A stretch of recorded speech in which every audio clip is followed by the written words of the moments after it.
Muito bem, olá a todos.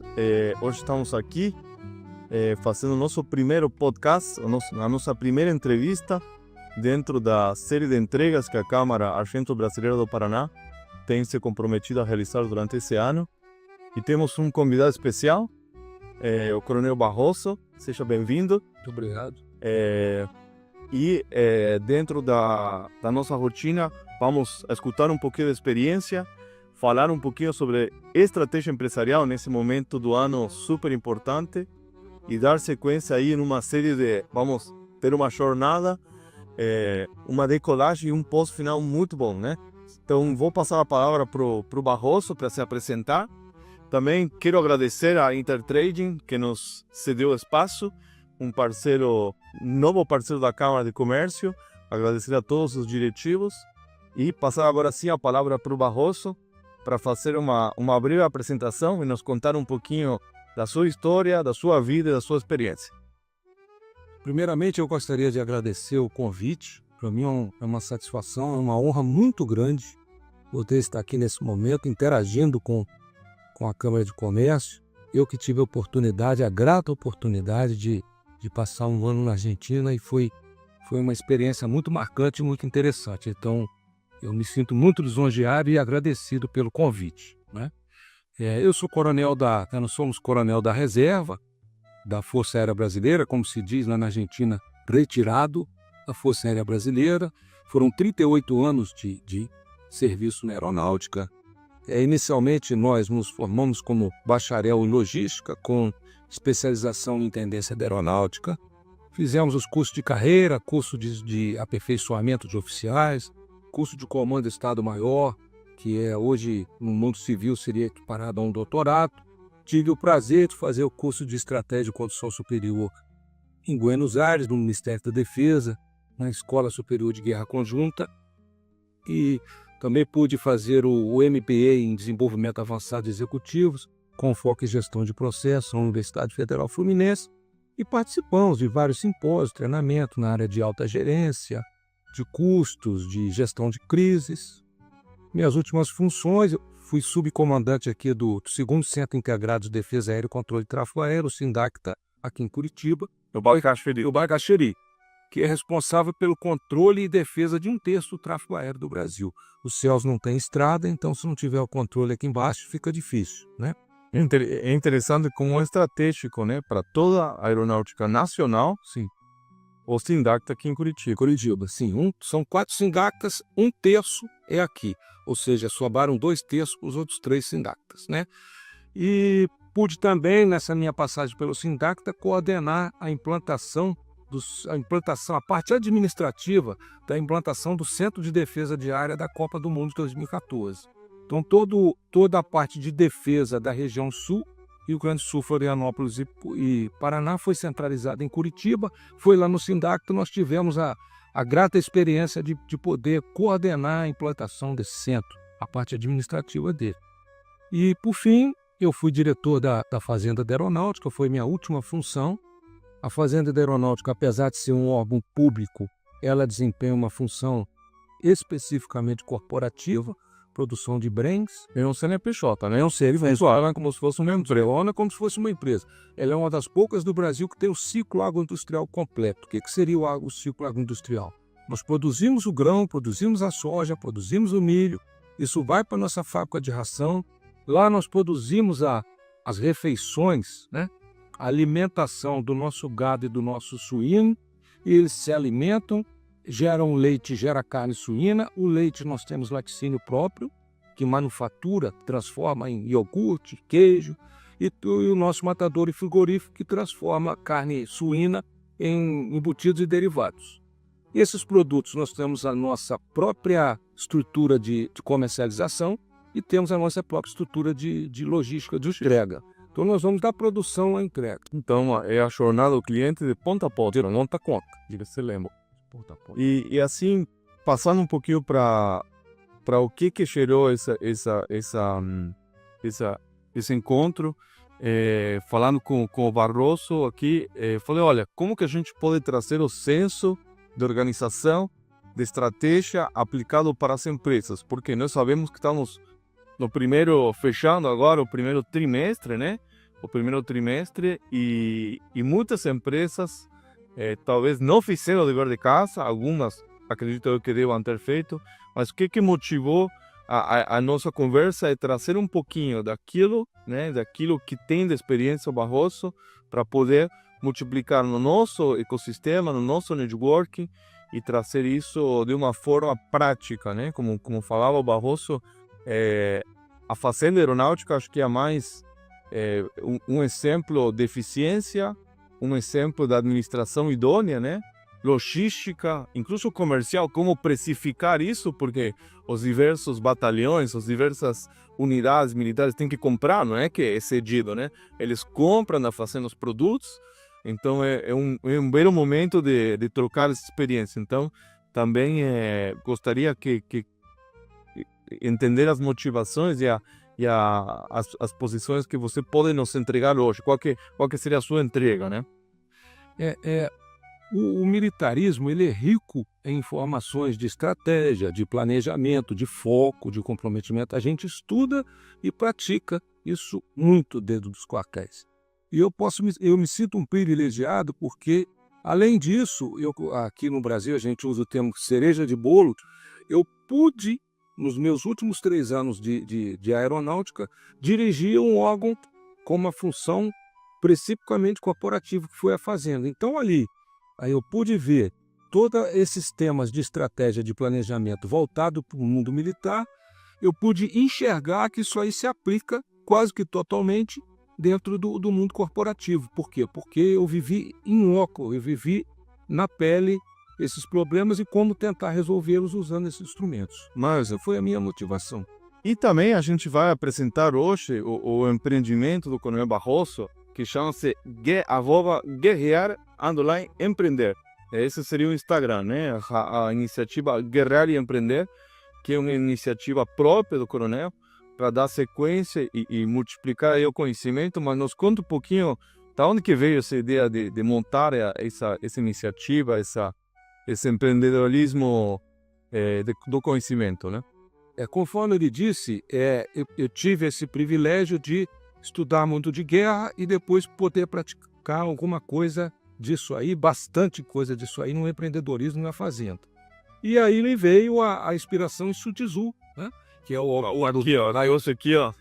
trouxe aqui 3 exemplares, né, de literatura estratégica. Sou também um amante de estratégia. Não foi por acaso a escolha do assunto, né? Sim. E está aqui um best-seller, né? Um livro que recomendamos fortemente para quem quiser entender a estratégia na prática. O suprimento e a logística são um dos 5 pontos mais importantes numa guerra. Esses 2 quesitos, eles que marcam a velocidade da guerra. Tá? Então, e tiver melhor organizado, então só na frente. Quem saber se vai chegar, elas marcam, como se diz, o tempo de uma guerra. É a logística e o suprimento. Nós estamos vendo hoje muito na Ucrânia o problema de logística e suprimento que eles têm que ter para... E voltando um pouco, como que surgiu, então, como que você traz a sua iniciativa Guerrear e Empreender na prática, né? Como que você encara essa jornada? A verdade é poder discutir com o mundo corporativo, né, com os empreendedores, essa experiência que eu tive, né, de estudar muito, estratégia, planejamento, comprometimento e praticar. Mas a ideia não é ensinar nada a ninguém, não gostaria de ensinar, até porque a via tem que ser de mão dupla hoje em dia, né? Mas tem aquele nosso autor brasileiro que diz, Augusto Cury, diz, se eu puder oferecer uma vírgula, para mim já está bom. Trocar experiências, e tem um provérbio também africano que diz, se quer ir rápido, vá sozinho. Se quer ir hoje, vá em grupo. Vão tomando nome. Até um exemplo, né? Temos uma lista aí de terras, né? Bem, e conte para nós quais são as atividades que você executa, desenvolve dentro da Guerrear e Empreender. Essa interação que eu procuro fazer, ela vem através de palestras, alguns assessoramentos individualizados, ao participar de alguns treinamentos. Qual que é a ideia? É tentar enxergar alguma coisa que o empreendedor já não está enxergando mais, que ele faz instintivamente, mas não utiliza todas as ferramentas de forma sistemática, processual. Então a ideia é essa, treinamento, palestra, conversa informal ou formal, né? Que bom, e a raiz disso, né? A gente está aqui hoje também com esse novo formato e aproveitando todo o conhecimento do Barroso. Então aí para entrar no tema, qual que seria, dentro dessa jornada, qual que seria a primeira conexão, a primeira escada que a gente tem que fazer, já puxando um pouquinho a comunicação militar, qual que seria a primeira escala, conexão que a gente tem que fazer para iniciar a jornada da estratégia do ponto de vista do senhor? Olha, eu enxergo que a gente poderia começar falando de estratégia, né? Estratégia, uma boa estratégia já é um primeiro passo. Mas eu não me sinto à vontade para falar inicialmente de estratégia. Até porque para a gente estabelecer uma boa estratégia, a gente tem que estudar várias nuances, várias informações. Então, vamos começar pelo começo, vamos colocar pelo objetivo, né? O que vem a ser o objetivo, qual o objetivo daquela empresa. A gente começaria por objetivo, né? Sugiro. E muitas vezes eu acho que o objetivo se mistura um pouco com qual que é a essência da empresa, né? Qual que é o propósito, né? Quando a gente fala de objetivo, às vezes temos uma falsa sensação de que é o propósito. Às vezes o objetivo não é propósito, né? Sim. Conta um pouquinho aí o que seria para um empresário hoje, qual que seria o ABC, né? De definir o objetivo para como empresário, né? Eu me baseio muito no método SMART, né? O objetivo tem que ser específico, você tem que centrar o foco em uma coisa bem específica. Maravilha!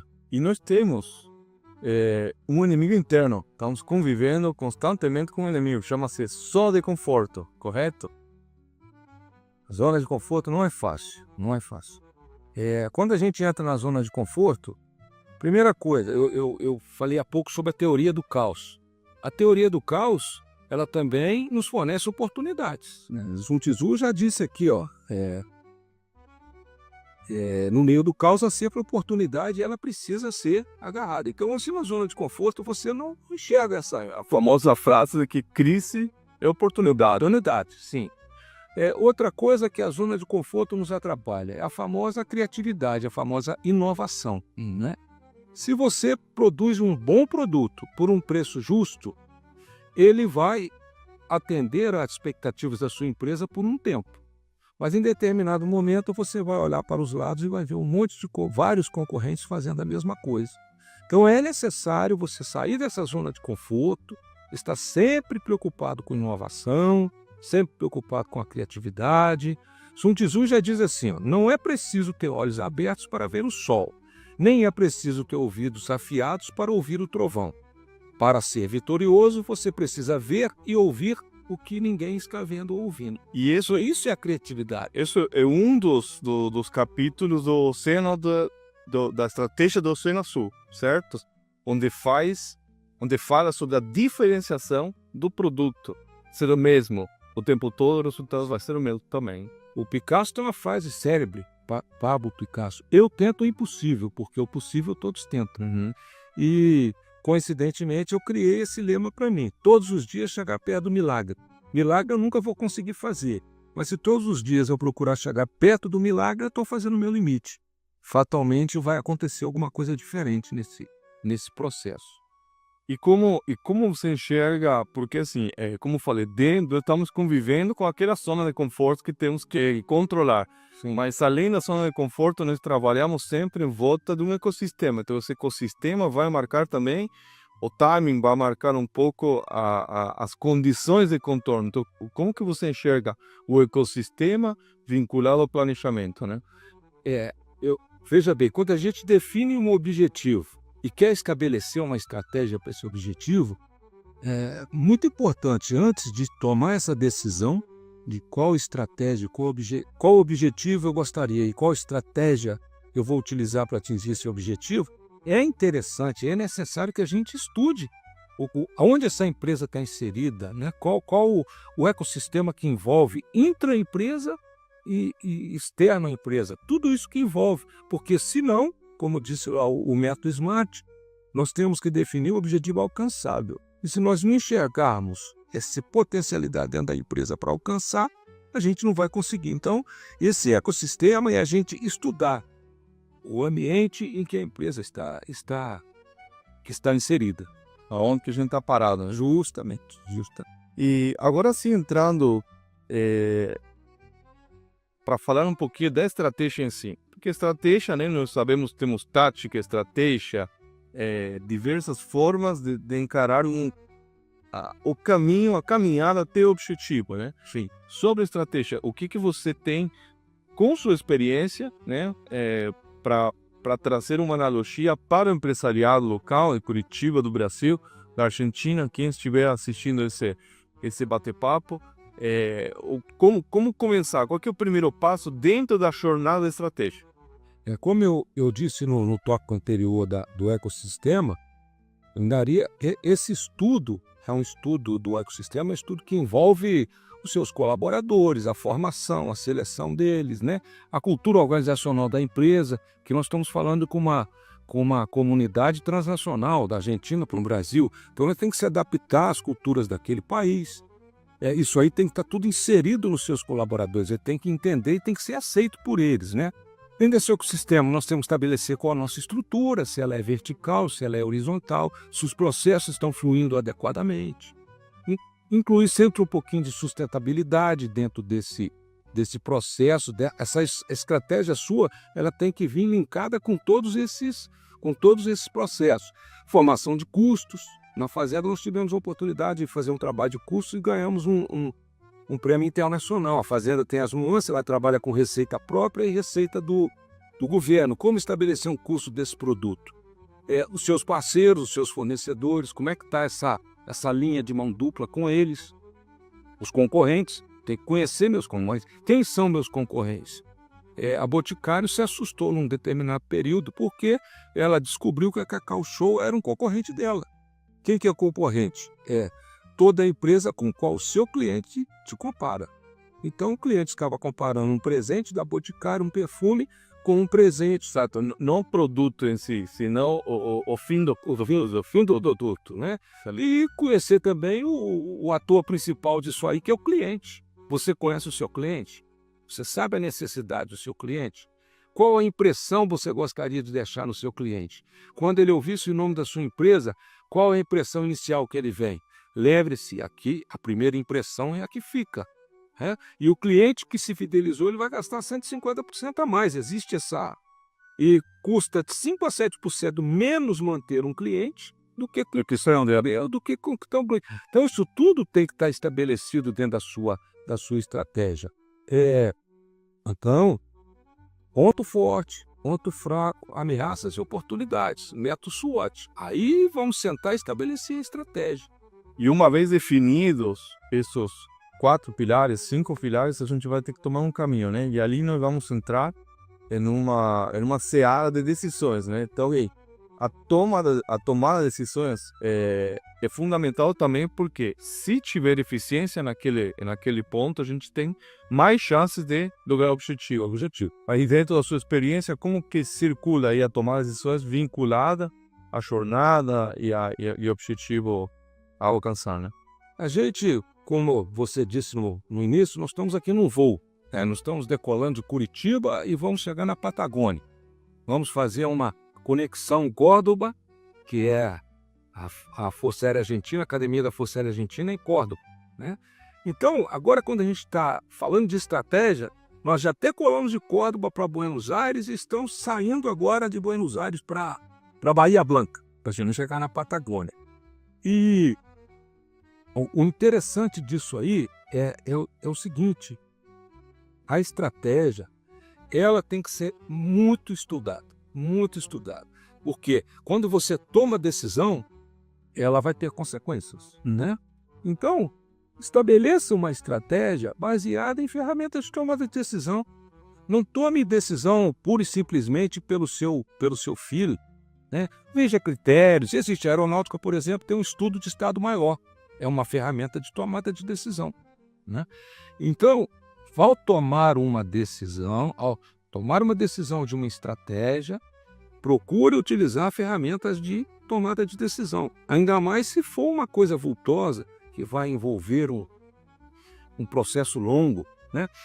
A gente acorda tomando decisões e fazendo estratégias diárias. Até para atravessar uma rua, a gente tem que tomar uma estratégia. Eu vou de sinal fechado, de sinal aberto. Então, dependendo daquilo, a gente usa a ferramenta de tomar decisão ou não. Mas ela é extremamente importante que se usa. Outra coisa que eu agregaria na tomada de decisão seria as ferramentas de gestão de risco, né? Detecta os riscos possíveis. Isso que vai nortear o crítico, né? O que é urgente, o que é importante, O que não é. preciso descartar, né? Identifica possíveis riscos, observa, analisa se aqueles riscos vão te afetar e qual a intensidade daqueles riscos. Se você está em impacto, se você está disposto a aceitá-los, se a sua empresa aceita, e começa a preparar respostas. E monitora se aquela sua decisão está de acordo. Então, estratégia básico, conhecer o ecossistema, utilizar ferramentas de tomada de decisão e ferramentas de gestão de risco, uma boa estratégia. Muito bem. E eu costumo dizer também que estratégia é o que fazer, costumo dizer, não, os estudiosos falam, o que fazer, como fazer, quando fazer e quem fazer. Ou seja, vai do começo ao fim, para atingir o objetivo. E qual que é o papel, logicamente, uma pergunta óbvia, né? Mas qual que é o papel do comprometimento na tomada de decisões e na jornada para atingimento do objetivo? O comprometimento tem um quatro, né? Que é 4 pilares, que eu digo assim. Nós falamos aqui um pouco de cultura organizacional. A empresa tem que estabelecer qual é a doutrina dela, baseada na a cultura daquele ambiente. Então, ela estabeleceu a doutrina. Olha, a minha doutrina é relação virtuosa ou relação, como se diz, virtuosa ou virtuosa, e me faltou um outro nome. Mas a relação virtuosa, ela seria aquela relação que é boa para ambas as partes. Uhum. Relação viciada, qual que é? Boa para um lado só. Isso está dentro da doutrina. E o seu colaborador tem que entender. Aliás, relação virtuosa e relação viciada é do Roberto Justus. O empresário Roberto Justus, ele usa esses termos. Recentemente que está ali mexendo em Curitiba com coxa, né? Coxa, com coxa. A coisa não está muito boa ali. Mas então, estabelece essa doutrina e ela tem que ser entendida e aceita por todos. Isso é o primeiro pilar do comprometimento desses 4. Olha, minha doutrina é essa. Se estiver bom para você, mas aí você está numa cultura que você estabeleceu uma doutrina que vai contra aquela cultura. O seu colaborador não vai aceitar. Então, a primeira coisa é uma doutrina que seja parametrizada e aceita por todos. Aceitei. Por que eu fiz? Eu me comprometi. Estou comprometido com a empresa, com a doutrina dela, com o modo de trabalhar, com o modo de agir. Esse, para mim, é o comprometimento. Eu vesti a camisa da organização. Né? E colaboradores comprometidos, eles vão chegar no limite dele. E aí vou fazer uma junção de dois pilares, duas verticais interessantes, que é o foco e a liderança. Por qual motivo? Eu, ao longo da minha carreira, também tenho liderado times, liderado projetos, né? E muitas vezes o papel do líder, né, como ajudante, como um facilitador, também precisa impor ou, digamos, guiar o foco do time, né? Sim. Então, assim como a empresa toda, sendo o líder de uma empresa, um diretor, um CEO de uma empresa, ou líder de um time, né? Então, vamos fazer essa analogia de foco e liderança. Qual que é o papel da liderança para com o foco e qual que é a importância do foco para atingimento do objetivo? Você me permite, nós falamos sobre o comprometimento. Não me comprometi. Tudo bem, já assinei o contrato. E agora, como é que eu vou praticar aquilo que eu comprometi? Isso vem muito da liderança, ou seja, que eu chamo de disciplina externa. É a liderança incutindo no seu colaborador a energia para ele cumprir aquilo que ele se comprometeu. Então, cumprir aquilo que ele se comprometeu chama-se, para mim, foco. Eu vou focar agora e vou cumprir o contrato que eu assinei. Mas está me faltando, tá me faltando energia. O que eu chamo dessa energia? É a disciplina. Né? A energia interna é a minha disciplina interna. Eu vou conseguir forças internas para manter o foco e fazer aquilo que eu me comprometi de acordo com a doutrina da empresa. Mas se está me faltando a disciplina interna, está me faltando aquela força para atingir esse foco, até porque o ser humano ele não consegue focar em mais de uma coisa ao mesmo tempo. A neurolinguística explica isso, né? Então, é muito difícil a gente focar. O detalhe do celular. Na empresa não pode celular. Tudo bem, ele deixa o celular em casa. Mas se ele vir para a empresa preocupado se vai receber mensagem, às vezes não tem. Então, é muito difícil. A energia é grande. Então, chama-se disciplina. E aí é o papel do líder. Ou seja, se ele não consegue aquela disciplina interna, vem o líder com a sua disciplina externa. Isso no quartel tem muito ali. É o mais antigo que a gente chama, e chamando atenção, isso, aquilo.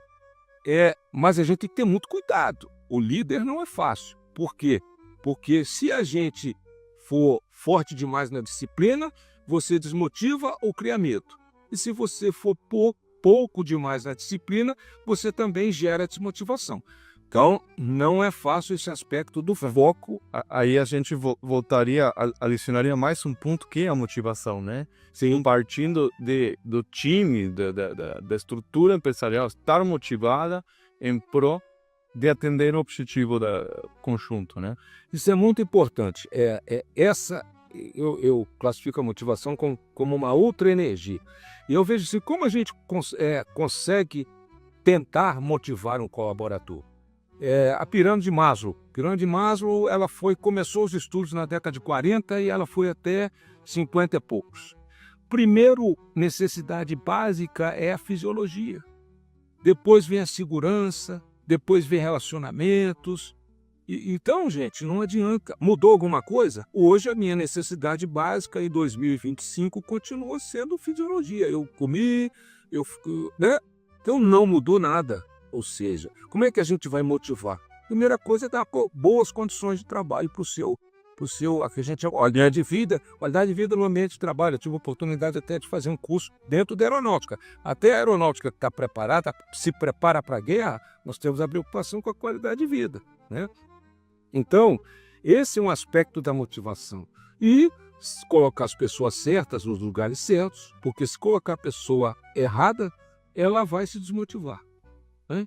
Sempre provocar o desenvolvimento dessa pessoa e sempre poder avaliar. O avaliar não é para desmotivar, pelo contrário, o avaliar é para motivar. Olha, você está bom aqui e continue assim, você está mal aqui, precisa de melhorar nisso, isso. Isso com elegância. Tem uma empresa de Juiz de Fora que reuniu todos e foi passando as avaliações de cada um. E eu tenho essas reportagens, quem quiser depois é só fazer o contato. E o dirigente, o CEO, pediu para vaiar uma menina, vaiar um colaborador, porque a nota dele tinha sido a pior. Isso gerou um mal-estar, gerou uma crise e gerou, inclusive, indenização por danos morais. Então, a avaliação, mas é necessário que seja feita. Isso faz parte da motivação, né? Para saber onde que está, né? Sim. E nós estamos já chegando no nosso último bloco aqui do nosso voo. E eu só quero fazer uma reflexão como é importante quando a gente fala de estratégia, não é simplesmente uma pasta, um plano estratégico no papel, né? Sino que envolve o quê? Ação conjunta de todos os colaboradores, desde o mais raso até o mais alto, desde da organização, alinhando todos esses pilares que a gente está transitando nesse voo, né? Então, sim, é interessante para entender que a estratégia, a conformação da estratégia não é única, não é invariável, então ele vai ter variáveis para controlar, como um avião tem, né? Sim. Velocidade de voo, velocidade de vento, de cola, de frente, né? Temperatura, pressão, enfim, nós temos várias variáveis dentro da nossa viagem, né?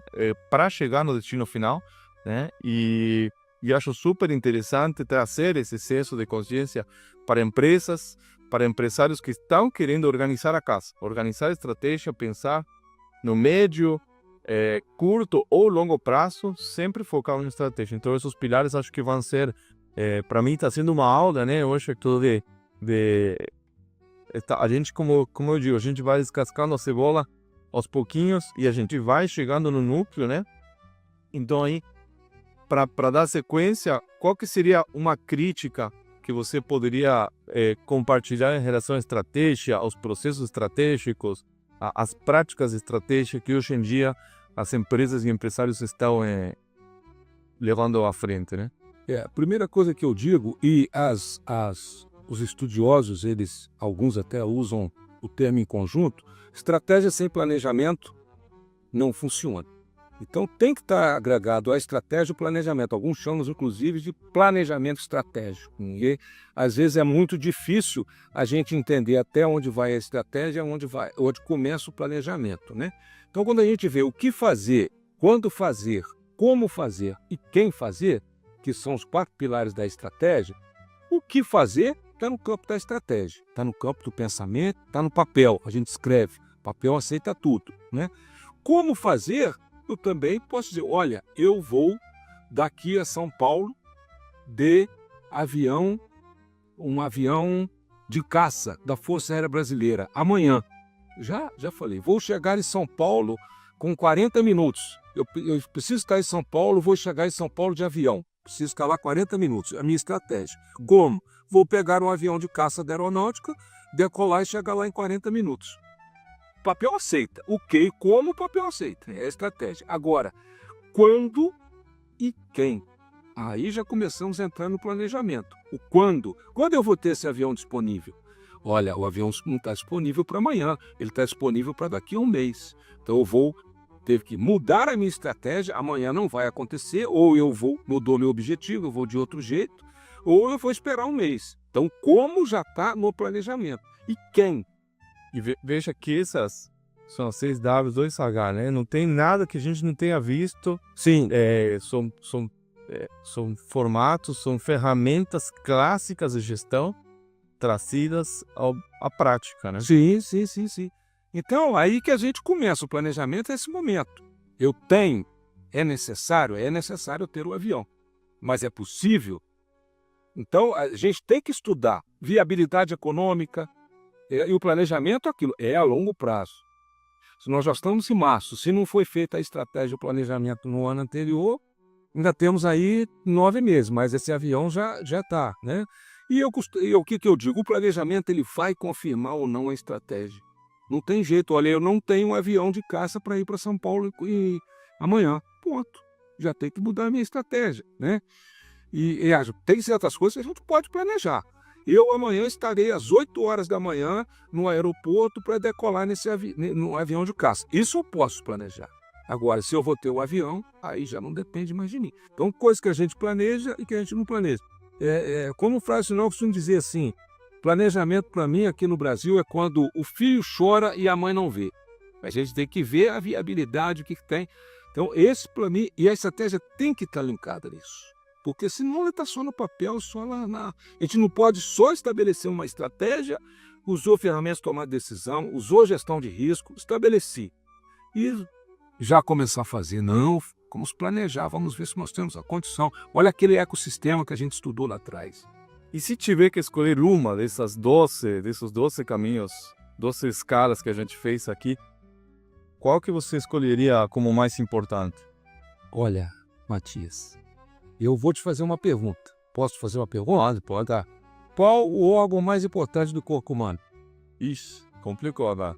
O dia que você me responder qual o órgão mais importante do corpo humano, eu vou conseguir responder para você essa pergunta. O que eu tenho, certeza a gente só tem na morte, mas eu vejo que é muito importante, quase certo se nós seguirmos esse compêndio, esse conjunto de processos que nós conversamos, fatalmente a gente vai atingir o objetivo. Talvez não 100%, né? E aí as variáveis, o sistema dinâmico, mas a gente vai se adaptando, como eu digo, criticando. A aeronáutica diz que crítica é a arte de apreciar méritos e deméritos, com a finalidade de aperfeiçoar. Então, a gente utilizando esses parâmetros, sempre criticando esses processos, eu vou usar a frase de Almirante Barroso na Guerra do Paraguai. Brasil, Argentina e Uruguai contra o Paraguai, não é isso? Almirante Barroso disse assim: sustentem o fogo que a vitória é nossa. Então, faça esses processos, Seja resiliente, né? e seja resiliente, porque vamos chegar na vitória. Excelente, maravilha. Podemos tomar essa frase como mensagem final ou ainda você quer jogar mais uma pérola para nós? Eu vou jogar 2 pérolas, se você me permitir. Com certeza. Sun Tzu, que é o meu guru aqui, ó. Sun Tzu, ele diz assim: se queres a paz, prepare-te para a guerra. Né? Cuidado com a zona de conforto. E San Martín disse mais ou menos assim: uma derrota brigada, peleada é melhor do que uma vitória casual. Então, é melhor você se dedicar no seu processo. Se vai conseguir, pelo menos se não conseguiu, você administrou a situação. Né? Ao passo que você conquistar uma vitória casualmente, às vezes você demandou uma energia muito grande e foi uma vitória pequena. Então, repito, uma derrota peleada é melhor que uma Vitória fácil. vitória casual, fácil. Sim. E me coloco à disposição nas minhas mídias aí. Barroso, muito obrigado. Eu acho que foi uma manhã muito produtiva. Você nos deixou algumas pérolas aqui, que vamos deixar para a eternidade aqui no nosso canal do YouTube, no nosso Instagram. E eu quero que você repita mais uma vez a sua rede social, para quem quer entrar em contato com o Coronel Barroso, como que chegamos até você, como que a gente se conecta. @guerrear_empreender. E no LinkedIn também? LinkedIn também. Temos lá, @guerrear_empreender. Maravilha. Temos LinkedIn, Facebook, Instagram, o TikTok. Opa. E temos também o YouTube. Barroso, acho que amanhã foi muito produtiva. Obrigado mais uma vez. Para quem quiser seguir a Câmara, então, Câmara Argento-Brasileira, podem nos seguir no Instagram. Esse material vai estar, como já falei, dentro das redes sociais, YouTube, Instagram. Muito obrigado mais uma vez. Obrigado, pessoal da Intertrading. E nos vemos na próxima. Até mais.